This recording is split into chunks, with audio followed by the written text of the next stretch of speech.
जीवन हमें एक मौका देता है, इसलिए जब भी सही कॉलेज चुनने का समय आए तो सिर्फ मंगलायतन यूनिवर्सिटी आपके बेहतरीन भविष्य और सर्वांगीण विकास के लिए। प्रधानमंत्री नरेंद्र मोदी G7 में हिस्सा लेने के लिए कनाडा पहुंच चुके हैं। वहां उनका स्वागत हुआ। इसी बीच भारत में अब इस पर सियासत भी शुरू हो गई है।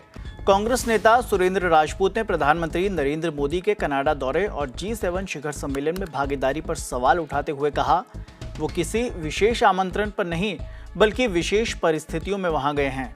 उन्होंने कहा कि अब वक्त है कि प्रधानमंत्री नरेंद्र मोदी विश्व नेताओं से गलवैयां नहीं बल्कि भारत के हितों पर ठोस बातचीत करें। कांग्रेस ने यह भी पूछा कि क्या पीएम कनाडा के प्रधानमंत्री से आतंकवाद और खालिस्तान मुद्दे पर खुलकर बात कर पाएंगे। उन्होंने कहा कि मोदी को देशवासियों को जवाब देना होगा वरना सवाल उठेंगे। ये पूरा बयान सुनिए।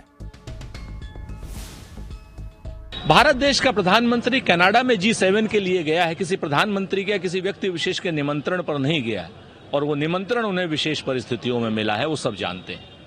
अब महत्वपूर्ण ये नहीं है कि वहां पर किसके निमंत्रण पर है, कैसे है। महत्वपूर्ण ये है कि विश्व के नेताओं से वो अब भी गलबहियां करते हैं या कुछ काम की बात करते हैं।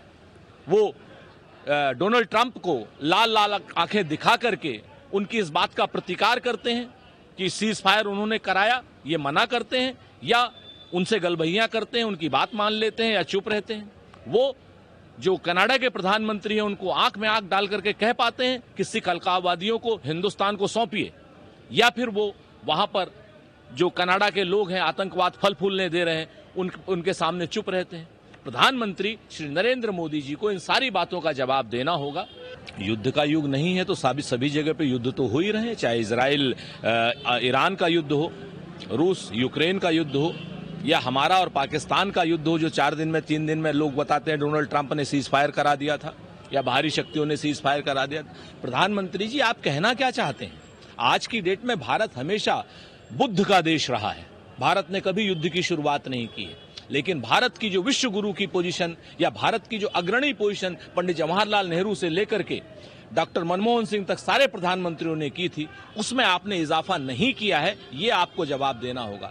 आज दुनिया भारत की बात कम सुन रही है और भारत को ज्यादा सुना रही है। ये अपने आप में दुर्भाग्यपूर्ण बात है। लगातार डोनाल्ड ट्रंप हमारे आपसी मुद्दों के बीच में, हमारे और पाकिस्तान के बीच में लगे हुए हैं ये कहने में कि उन्होंने सीज फायर कराया, उन्होंने परमाणु युद्ध रुकवाया, और आप वहां पर चुप हैं। हमें उम्मीद है कि आपकी ये चुप्पी कनाडा में टूटेगी।